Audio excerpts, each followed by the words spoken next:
যখন আপনি আমি ঘরের দরজা জানালা বন্ধ করে আল্লাহর অবাধ্যতার কাজ করি, তখনও আল্লাহ পাক দরজার নিচ দিয়ে আমাকে বাঁচাই রাখার জন্য অক্সিজেন পৌঁছায় দেয়। আল্লাহু আকবার, আল্লাহু আকবার। দরজা জানালা বন্ধ করে যখন আপনি আমি আল্লাহর অবাধ্যতামূলক কাজে লিপ্ত হয়ে যাই আর ভাবি যে কেউ দেখছে না, কেউ দেখছে না, কেউ দেখছে না, আল্লাহ আপনার আমার প্রতি এত দয়াবান, দরজার নিচ দিয়ে অক্সিজেন ঢুকাই দিচ্ছে। এবার ফেরেশতা বলে, আল্লাহ তুমি বাতাস দিচ্ছ কেন, অক্সিজেন দিচ্ছ কেন? তখন আল্লাহ পাক বলে, আমার বান্দা, আমার বান্দা, আমার বান্দা। এবার ফেরেশতা বলে, আল্লাহ তোমার বান্দা তো তোমাকে মনে রাখে নাই, দেখো না তুমি নিষেধ করেছো, তোমার নবী নিষেধ করেছে, এমন একটা জেনার কাজ সে করছে, নেশার কাজ সে করছে, খারাপ কাজ সে করছে। আল্লাহ পাক বলে যে হাজার হলো তো আমার বান্দা, আমি সৃষ্টি করেছি, আমি মায়া করেছি। ফেরেশতা তখন বলে চিৎকার দিয়ে, ওরে মানব জাতি, তোরা একটু কি হোশ হবে না? তোরা বারবার অন্যায় করে যাচ্ছিস, রহমান বারবার দয়া করে যাচ্ছে, কখন ফিরবি সেই রহমানের দিকে, কখন ফিরে আসবি তুই রহমানের দিকে? রহমান ডাক দিয়ে বলে, মা গাররাকা বিরাব্বিকাল করিম, ও বান্দা মা গাররাকা বিরাব্বিকাল করিম, আমি সবকিছু দিয়েছি, তোর থাকার জন্য জমিন আমি দিয়েছি, খাবার জন্য খাবার আমি দিয়েছি, তৃষ্ণা নিবারণের জন্য পানি আমি দিয়েছি, নিঃশ্বাসের জন্য অক্সিজেনের ব্যবস্থা আমি করে দিয়েছি, তোর সম্মানের ব্যবস্থা আমি করে দিয়েছি, তোর বংশধরের ব্যবস্থা আমি করে দিয়েছি। মা গাররাকা বিরাব্বিকাল করিম, ও বান্দা তোর সবকিছু আমি দিয়েছি, তুই বারবার আমাকে ভুলে কোথায় চলে যাচ্ছিস, আমাকে ফেলে কোথায় চলে যাচ্ছিস, আমাকে ফেলে কোথায় চলে যাচ্ছিস? ওই রহমানকে কিভাবে ভুলে গেলি যে রহমান তোর গুনাহগুলোকে গোপন করে রেখেছে? ওই রহমানকে তুই কিভাবে ভুলে গিয়েছিস যে রহমান তোকে দয়া করে যাচ্ছে? মা গাররাকা বিরাব্বিকাল করিম, মা গাররাকা বিরাব্বিকাল করিম। বান্দারে একবার ফিরে আয়, একবার ফিরে আয়, একবার ফিরে আয়, একবার ফিরে আয়, একবার ফিরে আয়, একবার ফিরে আয়। ও বান্দা তুই একবার ফিরে আয়, তুই যদি একবার ফিরে এসে একবার বলিস, মওলা ভুল পথে গিয়েছি, অন্যায় করেছি, আমি মাফ চাই তোমার কাছে, মাফ করে দাও। তুমি না রহমান, তুমি না গফফার, তুমি না সত্তার, তুমি না খালেক, তুমি না মালিক, তুমি না আমাদের আল্লাহ, মাফ করে দাও, মাফ করে দাও, মাফ করে দাও। আল্লাহ পাক বলে, তুই যদি একবার অন্তর থেকে আমার কাছে সারেন্ডার করস, ইন্নাল্লাহ ইয়াগফিরুয যুনুবা জামিআ। রে বান্দা কথা দিলাম, তুই মাফ চাইতে দেরি, তোর সারা জীবনের গুনাহ মাফ করতে দেরি হবে না। সুবহানাল্লাহ। ঘরের দরজা জানালা বন্ধ করে গুপ্ত রুমে বসে যে অন্যায় অপরাধ করছি, যার হুকুম অমান্য করে, ওই আল্লাহ কি করছেন? অক্সিজেন দিচ্ছে, নে বাতাস নে। তাহলে কাজ করছি আল্লাহর অবাধ্যতার, নিঃশ্বাস নিচ্ছি আল্লাহর, থাকছি জমিনে আল্লাহর, সবকিছুই আল্লাহ, আল্লাহর অবাধ্যতা করছি। হোশ কখন আসবে? হোশ কখন আসবে আমাদের? একটু কি বিবেক জাগ্রত হয় না? সামান্য কেউ কাউকে একবার আই লাভ ইউ যদি বলে ফেলে, তার জন্য জান পর্যন্ত দিয়ে দিতে প্রস্তুত হয়ে যাচ্ছে, ভালোবাসার প্রমাণ দেওয়ার জন্য হাত পর্যন্ত কেটে দিচ্ছে, ভালোবাসার প্রমাণ দেওয়ার জন্য দুই বেলা না খেয়ে থেকে যাচ্ছে, মিথ্যা কথা বলে বলে তাকে খুশি করার চেষ্টা করছে। তো যে আল্লাহ আপনাকে দিনের পর দিন, সেকেন্ডের পর সেকেন্ড দয়া করে যাচ্ছেন, ভালোবেসে যাচ্ছেন, রহমত করে যাচ্ছেন, ওই আল্লাহকে কোন দিন ভালোবাসবেন? ওই আল্লাহকে কোন দিন ভালোবাসবেন? যে নবী নিজের মেয়ের কথা ভাবে নাই, সন্তানের কথা ভাবে নাই, শুধু বারবার বলেছেন তো বলেছেন উম্মতি উম্মতি উম্মতি উম্মতি উম্মতি, ওই নবীকে কোন দিন ভালোবাসবেন? যে নবী আপনার কবরে হাসরে আপনার পাশে থাকবে, আপনার পক্ষ হয়ে আল্লাহকে ফরিয়াদ করবে, মাওলা আমার উম্মতকে জাহান্নামে দিও না, আমার উম্মতকে জাহান্নামে দিও না, আমার উম্মতকে জাহান্নামে দিও না। কোন নবী? যে নবী রহমাতুল লিল আলামিন। কোন দিন ভালোবাসবেন সেই নবীকে উম্মত হয়ে? কোন দিন ভালোবাসবেন আল্লাহকে বান্দা হয়ে? মনে রাখবেন, সফল তারাই যারা অন্তরকে অন্তরের মতো কাজে লাগিয়ে আল্লাহকে ভালোবাসতে পারে বান্দা হিসেবে, নবীকে ভালোবাসতে পারে উম্মত হিসেবে, তারাই সফল হয়েছে। গুনাহ থেকে 100% সরে আসা সম্ভবপর নয়, কারণ গুনাহ ইচ্ছা করেও হয়, অনিচ্ছা করেও হয়। তো গুনাহ থেকে 100% আপনি আমি সেফ থাকতে পারবো না, সেটা আমাদের রহমান ভালো করেই জানে। একটা হাদিস মনে পড়ছে, বলবো। শয়তানকে যেদিন আল্লাহ পাক রব্বুল আলামিন আবা ওয়াস্তাকবারা ওয়া কানা মিনাল কাফিরিন বলে শয়তান ইবলিসকে যেদিন আল্লাহ রহমতের চাদর থেকে বের করে দিয়েছেন, সেই দিন শয়তান আল্লাহর সাথে একটা চ্যালেঞ্জ করেছিল। শয়তান চ্যালেঞ্জ করে কার সাথে? শয়তানকে যেদিন আল্লাহ পাক আবা ওয়াস্তাকবারা ওয়া কানা মিনাল কাফিরিন বলে রহমতের চাদর থেকে বের করে দিয়েছিল, সেই দিন শয়তান আল্লাহর সাথে একটা চ্যালেঞ্জ করেছে।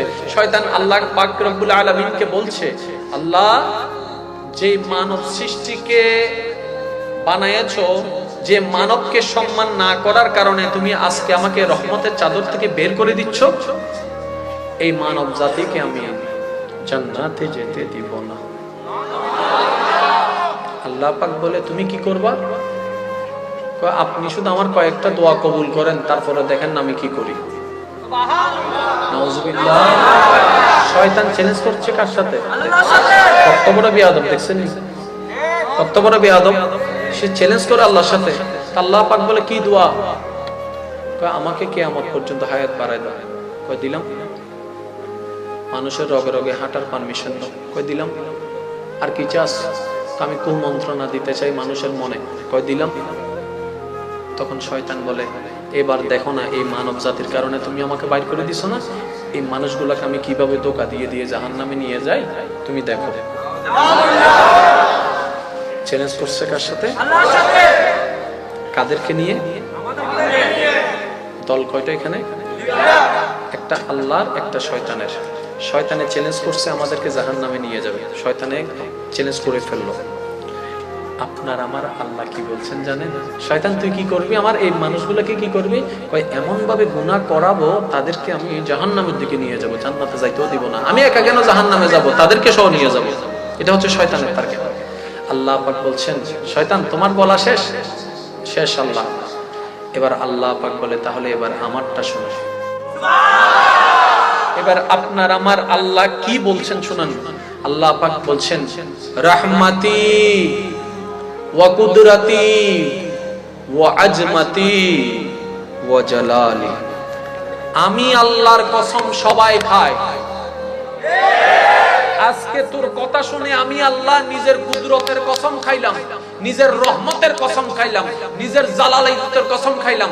তুই আমার বান্দাদেরকে জাহান্নামে নেওয়ার জন্য গুনাহ করাবি, গুনাহ করাবি, গুনার পাল্লা ভারী করাবি, তাদেরকে কাল হাসরের ময়দানে পাল্লাই গুনার পাল্লা ভারী করে জাহান্নামে নিয়ে যাবি।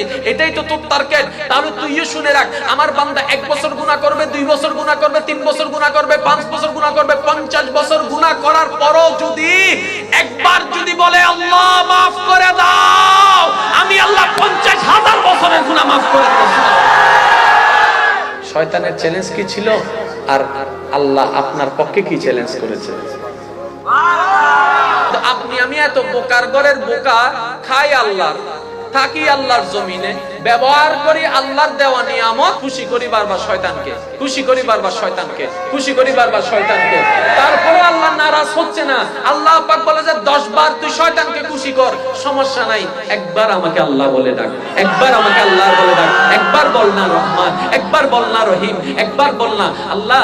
আমরা যখন ভালোবাসার মানুষকে ডাকি, একবার ডাকলে উত্তর দেয় শুনলে, 2 বার ডাকলে উত্তর দেয় শুনলে, 3 বার ডাকলে চেতে যায়, 3 বার ডাকলে রেগে যায়, 3 বার ডাকলে বকা দেয়। ভালোবাসার মানুষ ও মনি জি, অমনি জি, অমনি উত্তর দিদি নুনর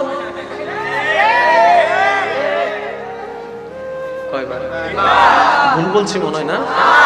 অসোনা জি, অসোনামণি জি, অসোনামণি আই তো ভুল বললাম, ভুল বললাম। এবার খেয়াল করেন, ওয়া আর ফোয়ার মাহন্ডে আই এন্দি রান্দা করে দি আর ফোয়ার মাহন্ডে, হ্যাঁ এন্দি আসি তো আর ফোয়ার মাহন্ডে উত্তরও দিত না, ঠিক না বেঠিক? কয়বার? আর যদি বারবার ডাকতে থাকেন অজরিনা অজরিনা অজরিনা অজরিনা অজরিনা অজরিনা অজরিনা, জাড়া কানাড়িয়ে রাখে। বাস্তব, কারণ মানুষের একটা সহনশীল ক্ষমতা আছে। কথা বলেন না? যারা স্বামী স্ত্রী আছেন, আল্লাহর ওয়াস্তে বন্ধুত্বের মতো সম্পর্ক তৈরি করুন, কারণ দিন দিন আমাদের সমাজের সংসার ভেঙে যাচ্ছে। কথা বলেন না? এইভাবে যদি ভাঙতে থাকে, পৃথিবীর বুকে হয়তো আর সংসার শব্দটা থাকবে না। এখানে আমি ক্রেডিট জানাই, আমি স্যালুট জানাই আমার মা বোনদেরকে। ওনাদেরকে যদি আল্লাহ ধৈর্যের পাহাড় না দিত, এই সংসার যেগুলো টিকে আছে ওগুলোও টিকে থাকতো না, ঠিক না বেঠিক? মনে রাখবেন, বেশিরভাগ সংসার এখন বর্তমানে টিকে আছে শুধু সন্তানের চেহারার দিকে তাকায়। সন্তান হয়ে গেছে, কোথায় যাবে, সন্তান বাবা হারা হয়ে যাবে, চিন্তায় অনেক মা বোনেরা সংসার ভাঙছে না। তা আমি অনুরোধ জানাবো, স্বামী যারা আছেন আল্লাহর ওয়াস্তে, স্ত্রী যারা আছেন আল্লাহর ওয়াস্তে শুনুন, আপনারা শুধু স্বামী স্ত্রী নন, আপনারা আল্লাহর বান্দা এবং বান্দি। আপনাদের এই সংসারের ভিতরে, কর্মের ভিতরে আল্লাহ সওয়াব দান করেন, বলেন না সুবহানাল্লাহ। এই যে আপনি সন্তানকে খাওয়াচ্ছেন, এটা শুধু খাওয়ানো নয়, দায়িত্ব নয়, এটা সওয়াবও হচ্ছে। তো স্বামীরা যদি স্ত্রীর মাথায় হাত বুলাই দেয়, শুধু হাত বুলাই দিয়ে ভালোবাসা পাবেন, এটা সওয়াবে সওয়াব পাবে।